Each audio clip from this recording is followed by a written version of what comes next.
So good to see you all. We had a great first service, and good to see you here for the second. Now, before we jump in, I've got an update I want to give you about where we are in the Promise campaign. So, 4 years ago, in 2017, we unveiled this vision to build our new building that would be focused exclusively on reaching the next generation, while at the same time updating our physical property, just updating the look and doing some cosmetic things. And thankfully, as we look back over that, we've done most of what we set out to do. And many of you have been a big part of that, and we're thankful for that. But I did want to give you an update on the financial side of things. We've not done that now for almost 2 years, so I'll try to make this quick, but I did want everybody to be on the same page. I had one of our elders go back and recheck these numbers just this past week just to make sure that I'm giving you the latest information. So just to recap, the total indebtedness on our new building came to $2.6 million. That's just the construction of what we call our kids area and the downstairs theater and the office suite and all of that. Now, that does not count any of the property that we were able to buy that came up for sale during that time. Tearing down the houses, moving things around, relocating the cabinet, all of that was added to that. So when you add everything in together, the total that we spent was $2,950,000, or I like to call $3 million. Just kind of round up, give you a nice round number. Now that's kind of the big picture number of what we spent. And as a part of our campaign, when we launched this, we asked people to give a 3-year commitment that would be above and beyond whatever you normally give to help us out. A lot of you did that, and thankfully a lot of people have continued to give at that level right on through the end of that 3-year period. So just catch up with where we are. Through the gifts that we received that were earmarked for the Promise campaign, we've brought in $1.3 million, which is just about half of what we originally planned to spend on the building, which we're really thankful for.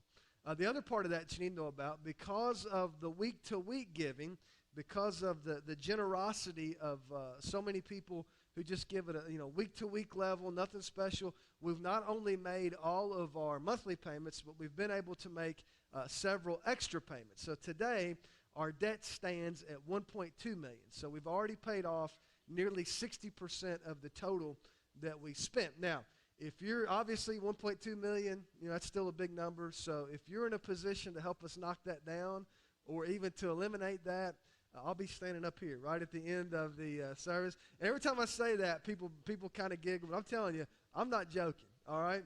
Every week in the newspaper, there are people that make gifts a lot larger than that to causes that are a lot less significant than what we're trying to do.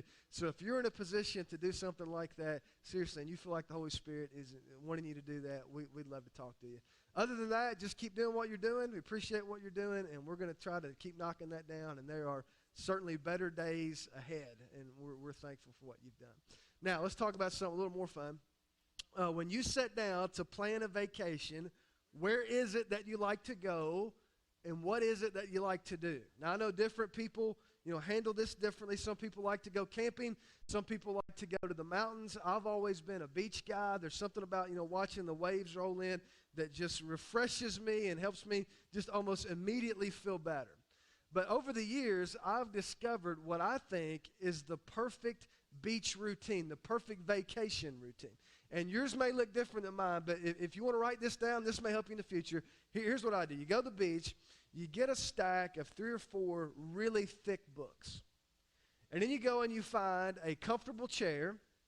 Then I like to sleep late in the morning, get up, grab one of those thick books, head down to the beach, find that comfortable chair, and just sit there for the rest of the day reading those books and listening to those waves come in. Then it gets late afternoon. You think, I'm kind of hungry. So you get on your phone and you find some restaurant that serves seafood. You go to that restaurant, and then you eat as much as you can, like without dying, right? You don't want to die, but eat as much as you can. And then you go back to the condo or wherever it is you're staying for an early night. Now, I know that sounds like a lot of activity for one day. But if you work hard, you can kind of manage and Rhett knows what I'm talking about. You can kind of manage your energy, and you can kind of make it through and get up the next day and do it all over again. That's kind of the perfect way to spend a vacation day. But in recent years, now that I've got these 3 boys, I've learned there's some other things you can do at the beach. For example, you can throw a Frisbee, you can play bocce ball, You can get a boogie board and kind of ride the waves if you want to do that. There's always, if you get tired of that, there's always unlimited number of, putt-putt golf courses that you can go to.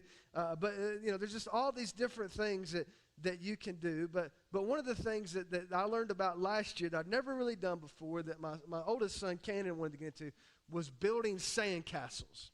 Like if you have a couple buckets and a shovel, you've got all you need. You can spend all afternoon building, you can go as big as you want to go. So I want to show you a picture of one that Cannon and I built this past July.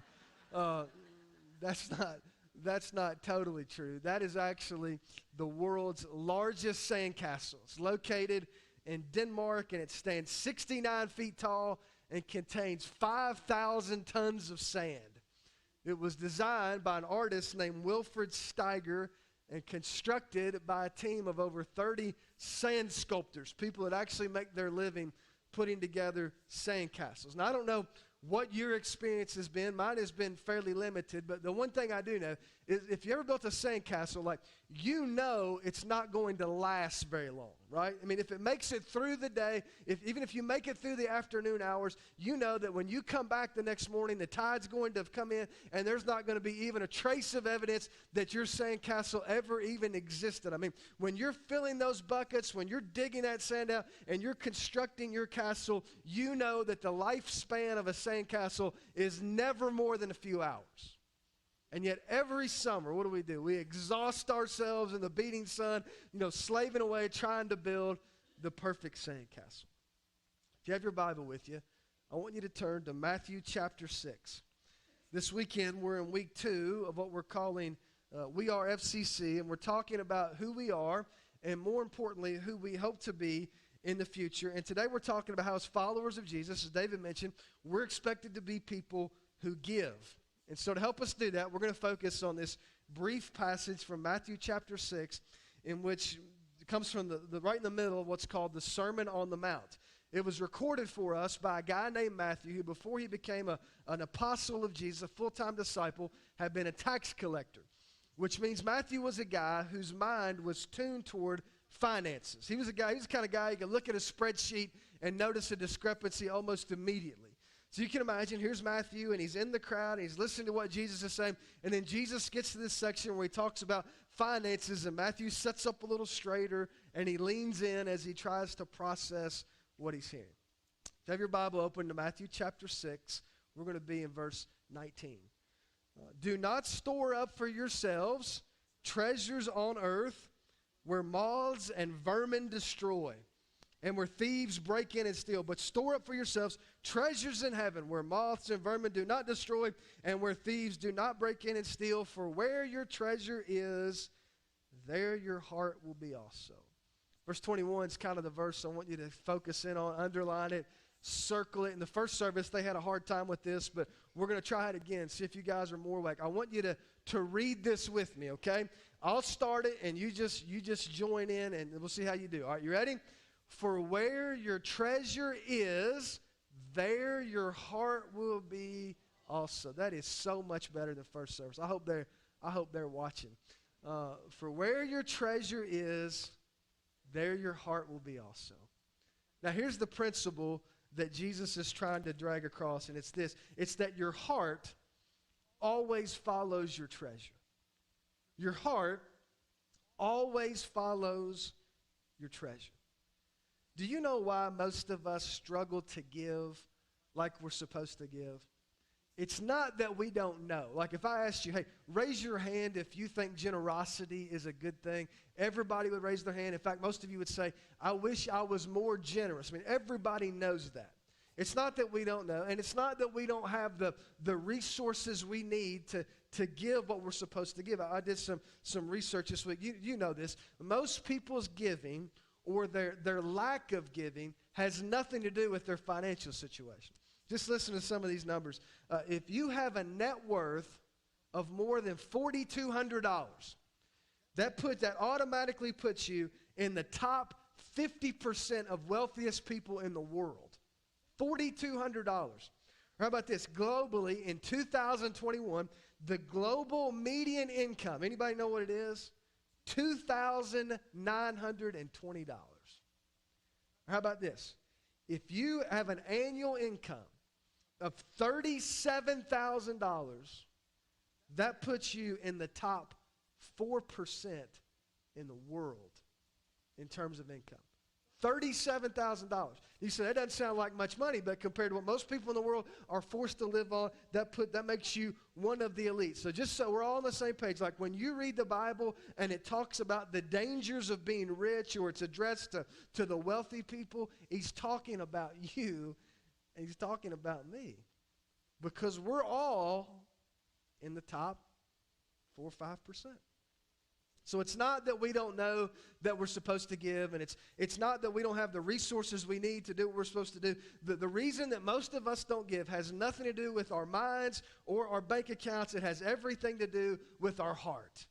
Our giving problem is a heart problem. So Austin, come on up. I was trying to think of a way to illustrate this, and Anita helped me out with this. I'm going to give Austin this piggy bank here. I'm afraid to give him a piece of my heart, but it would be light. So inside this piggy bank is anything that contributes to your net worth.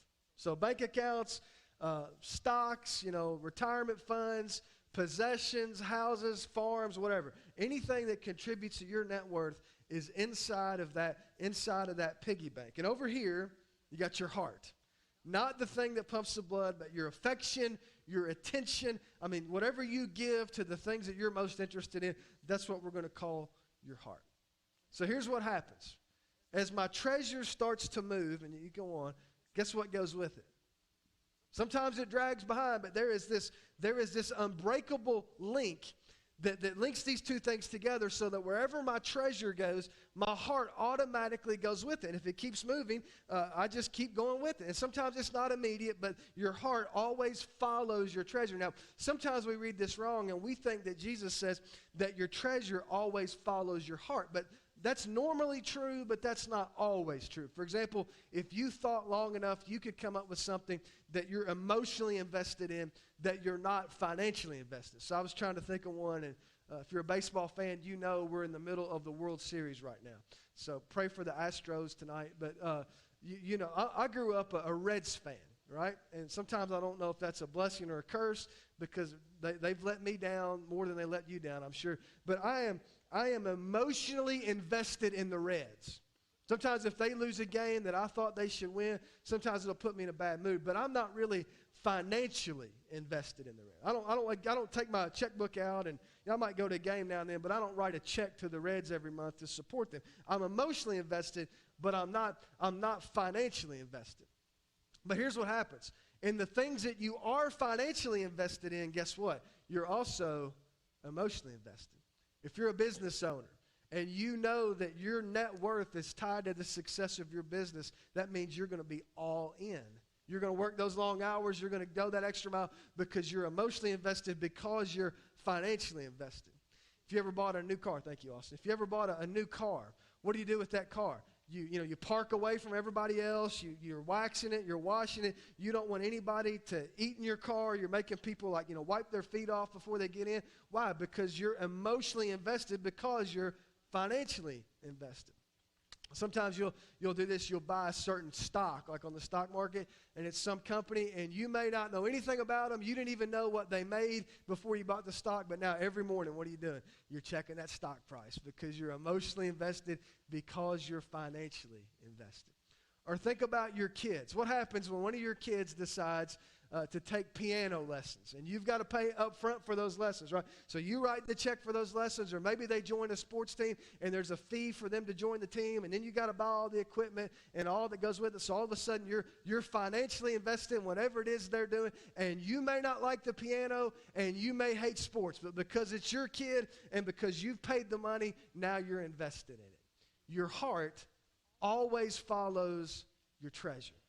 And if that's true, and Jesus says it is, that means that if I want my heart to change, then I've got to invest my treasure in things that are good for my heart. That's why as you continue to read through this passage, Jesus lays out this investment strategy. So there's these 3 investment principles that you need to use whenever you discover what it is that you need to invest in.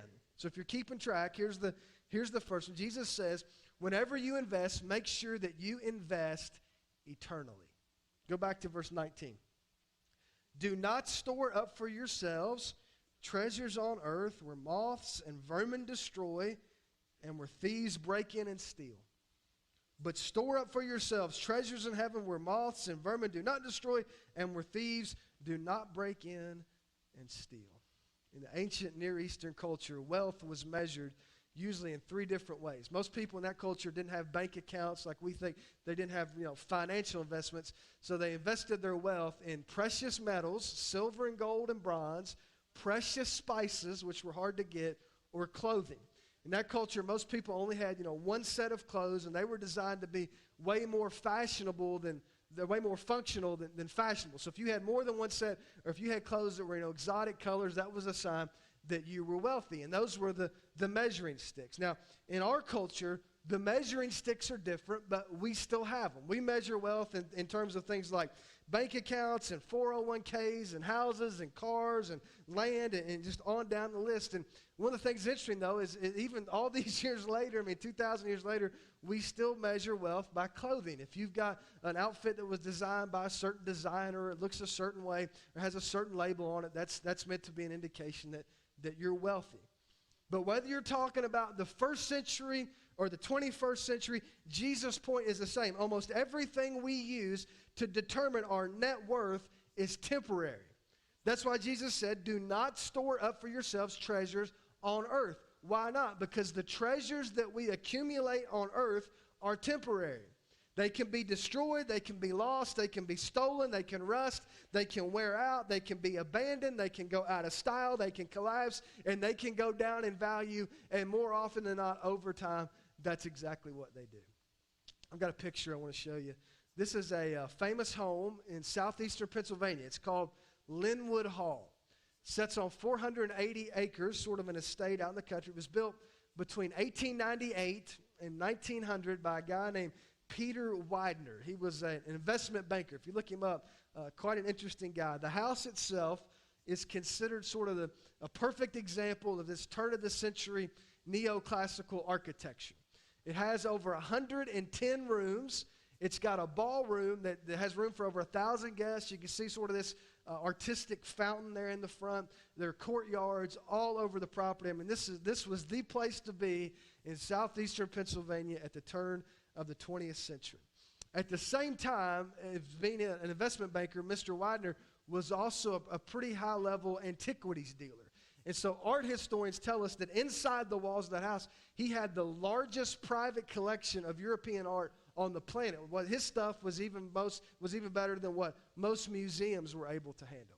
At the time of his death in 1915, his home, his investments, and his art collection were valued at just over $98 million. If you translate that to 2021 dollars, that would be $2.7 billion. This is one of the richest guys in America.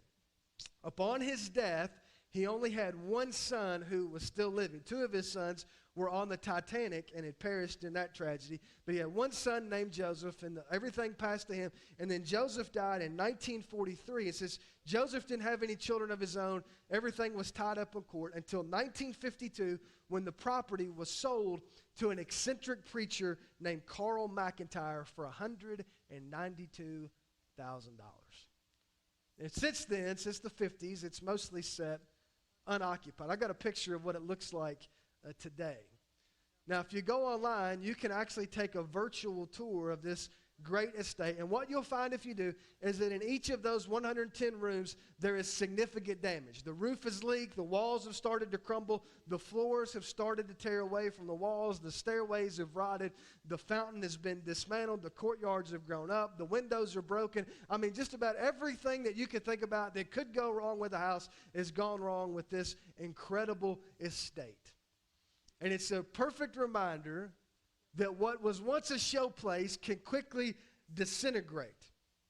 And here's the thing you need to understand. The same thing that happened to Mr. Widener's house is going to happen to your house. And the same thing that happened to his estate is eventually going to happen to your estate. That's why Jesus said, don't store up for yourselves treasures on earth. Instead, store up for yourselves treasures in heaven where moths and vermin do not destroy and where thieves do not break in and steal and where the windows don't get broken and the roof doesn't leak and the weeds don't take over. It's essentially what he's saying.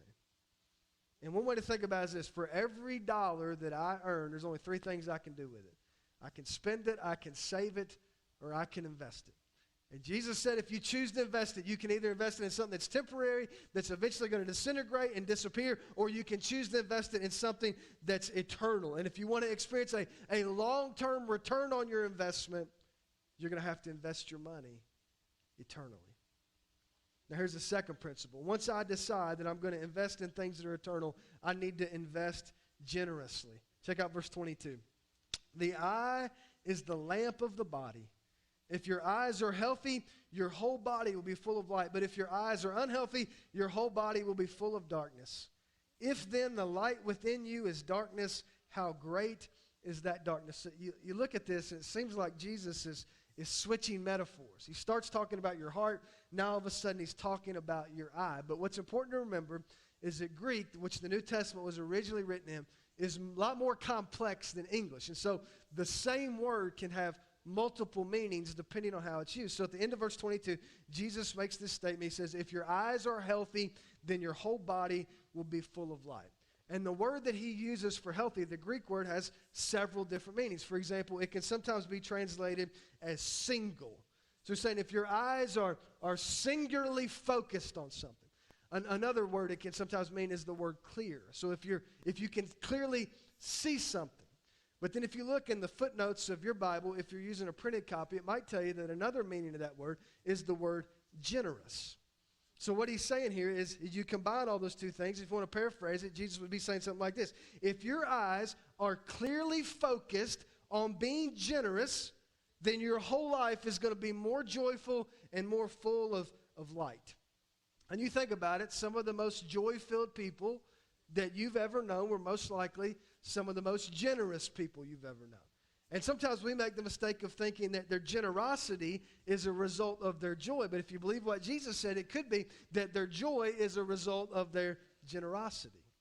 And then you get to verse 23, and Jesus gives us this pretty direct warning when he talks about if your eye is unhealthy. And guess what that word means in Greek? Stingy. If you're stingy, if you're not focused on generosity, if you're focused on greed more than generosity, or if you make the mistake of trying to look in two different directions at the same time, then your whole life is going to be full of darkness. You think about your own experience. How many people have you known who were financially wealthy, but relationally they were in poverty? Dysfunctional families, broken marriages, lawsuits among siblings, kids that won't talk to parents. I mean, you've seen that. Some of you have lived that. And throughout the Bible, there seems to be this inherent connection between a person's generosity and the quality of their relationship. So if I want my life to be full of light, if I want my life to be full of joy, then I need to train my eyes to look for ways to be generous. So in practical terms, that means that I need to find things that are going to have an eternal impact and then invest in those things generously. And then as I do that, the promise is that the more I give to those things, the better my life will be. Now, one more thing. I have to invest eternally. I have to invest generously. And then lastly, I should invest consistently. Check out verse 24. This may be another one that some of us should circle and underline and memorize. Here's what he says. No one can serve two masters. Either you'll hate the one and love the other, or you'll be devoted to the one and despise the other. You cannot serve both God and money. Jesus makes it clear from the moment you're born until the moment your breath comes in for the last time and your lungs inflate for that final breath, you have these two competing forces that are fighting it out for your allegiance. One of them is the true God, and the other is this false God. And the NIV translates that word money right at the end of verse 24. Your translation might say something different. It's actually an Aramaic word that you may not be familiar with. It's the word mammon.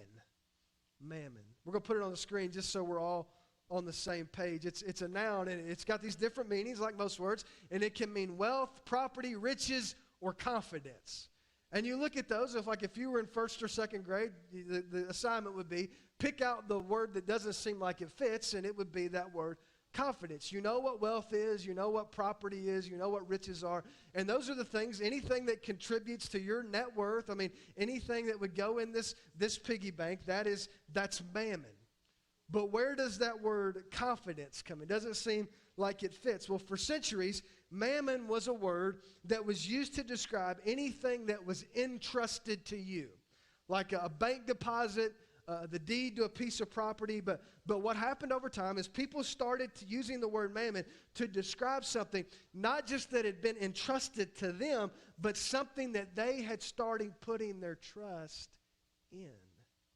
And all of a sudden, it wasn't just something that I was entrusted with. It was something I was putting my trust in. And so what happens to people, and this can happen to all of us, is we start to fill this bank up, right? We got all this stuff, and if we're not careful, these things become not the things that I've been given to take care of. These are not things that I've been entrusted with. All of a sudden, these become the things that I'm trusting in. So it's not just my bank account that I've been entrusted with. My bank account becomes the thing that I'm trusting in. And the property I own is not just something that I've been entrusted with. They become the things that I'm trusting in. And so what happened is by the time Jesus showed up in the first century, the Jewish writers started to capitalize that word mammon, and they started to use it as if it were the name of a false god. But all they were doing was putting a label on a reality that already existed. Now here's the connection. If you think it was bad in the first century, imagine what it's like in the 21st century. Listen to a guy talk just a couple weeks ago. He pointed out that in America today, every piece of currency in circulation. If you take a penny out, you'll see this. If you pull out a $100 bill, you'll see this. Somewhere on that currency, on every piece of currency in circulation, in big bold letters is that little phrase, "In God we trust," printed right on there. And we love to say that. We love to talk about that. But what happens when the stock market dips? What happens when the jobs report comes in and it's a little under what was predicted?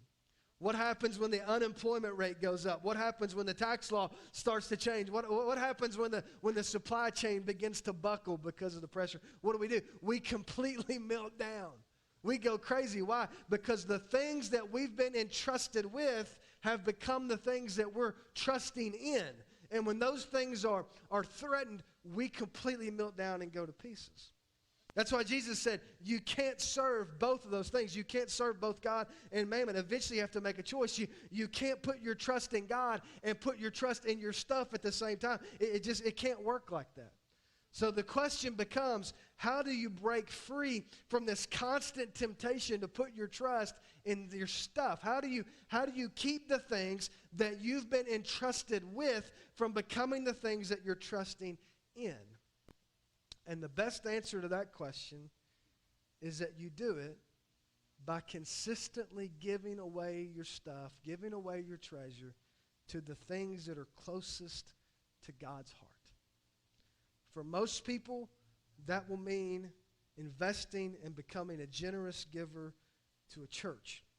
Maybe it's this church, maybe it's some other church, but that's the best answer you find in the Bible. In the Bible, it's called tithing. It's this idea that if you're a follower of Jesus, you should give the first 10% of what you earn back to God. And if you want to know how to do this, on the back of your insert in your bulletin, it tells you all the different ways you can do this. There are giving boxes, there's online giving, there's text to give, there's the dip jar. There's tons of ways to do this. So if you've got questions about that, just check out your bulletin. But for me, here's what I do. I'm enrolled in our online giving program. And so every single week on Saturday, I get this email, and it tells me, because I'm enrolled in the program, that I've just deposited what amounts to a little more than 10% of what I earned back to the church. Now, you say, are you telling me that to impress me? Are you saying that because you're more spiritual than me? I'm not saying that at all. In fact, I'm probably less spiritual than you are. But here's what I know about me. If I want my heart to be invested, I've got to invest my treasure. I mean, if I want my heart to be emotionally invested in what God is trying to do, then I've got to make sure that my treasure's invested, because my heart always follows my treasure. Some of you do something very similar, if not the same thing, but it's not everybody. George Barna, who runs this research organization out in California, recently published a study which he found that only 12% of church members actually do this across the nation, only 12%. He also discovered in the same study that the average church attender gives somewhere around 2% of their income to the church, 2%. Here's something else that they confirmed that's been confirmed and reconfirmed in numerous studies. It probably makes it a little bit worse, and it's this. It's been discovered over and over again that the more money a person makes, the less they give. The more money we make, the less we give. Now, here's the deal. I don't know what anybody here gives except for me. I'm the only person. I know what I give. I never look. I don't know what anybody else gives in the entire church. But I'll tell you this. If everybody just did this, if everybody who calls FCC Monticello their home, if everybody just did what Jesus told us to do and not anything extra, if we just did this, imagine how different things would look. Imagine how many more people we could reach. Imagine how many more missionaries we could support. Imagine how many more people might actually go to heaven because we just did the bare minimum of what Jesus told us to do week after week, month after month, year after year, decade after decade. I mean, just imagine how different things would look. But there's a challenge in all of this, and you know what it is before I even say it. And the challenge is this. Unfortunately, a lot of us have bought into this lie that if we give a significant portion of what we earn back to God, then we won't have enough left over to do what we want to do. We think if I give enough money back to help build God's kingdom, then I won't have enough money left to build my kingdom. I can't build his kingdom and my kingdom at the same time. It's like we don't trust God to meet our needs. And so rather than giving it back to him, what do? We try to hang on to it. Or worse yet, we waste it, or we invest it in things that are incredibly temporary. I want to go back to something I mentioned earlier. I'm going to show you the picture one more time of the castle that Canaan and I did not build. I read an interview with Wilfred Steiger, the guy that designed this and constructed this. It was built over about a 6-day period this past July. It had all these different sand sculptors come in, and everybody worked together. And as they were building it, they did some things that I would never do, and you probably wouldn't think to do them either. That they knew that if you just build a sand castle, it's not going to last very long. I mean, a few hours at the most. So as they were putting the mixture together, they intentionally mixed in 10% of clay to add to the sand. And then as they kept mixing and kept mixing, they started to add just gallon after gallon of glue. And the idea was if we can put this clay and we can put this glue in with this sand and mix it all together, that it'll hold it together a little bit stronger and it'll last a little bit longer. So they asked Mr. Steiger, they said, how long do you expect this sand castle to remain intact? And in a moment of honesty, here's what he said. He said, at best, remember, this is July of 21. He said, at best, our hope would be that it would last until January or February of 2022. I mean, even with all of their work, even with all their expertise, they knew going in that it was never going to last more than a few months. Because when you build a sandcastle, you don't expect it to last forever. In fact, in a follow-up article just a couple weeks ago, you know what started to happen? It's starting to fall down. Because that's what sandcastles do. And you build them, and you can build them as big as you want to build them, and you can make them as intricate as you want to make them, but eventually, and most of the time, sooner rather than later, they start to crumble. And as soon as I read that, I thought, man, that is exactly what we do. So many of us, we spend our lives relentlessly chasing that next dollar, climbing that invisible ladder, buying that next deal, trying to close that next deal, buying that next field, buying that next toy, adding on that next room, doing everything we can, working ourselves to death so that we can deposit bigger and bigger checks into our bank account so that bottom number becomes bigger and bigger and our empire becomes stronger and stronger in our minds. It's like we're building this kingdom, but in reality, all we're doing is building a castle made of sand. And eventually what happens, the older we get, we start to realize that. So just like they added in clay and just like they added in glue, we start to do all these different things in this feverish attempt to hold it all together, but nothing ever works.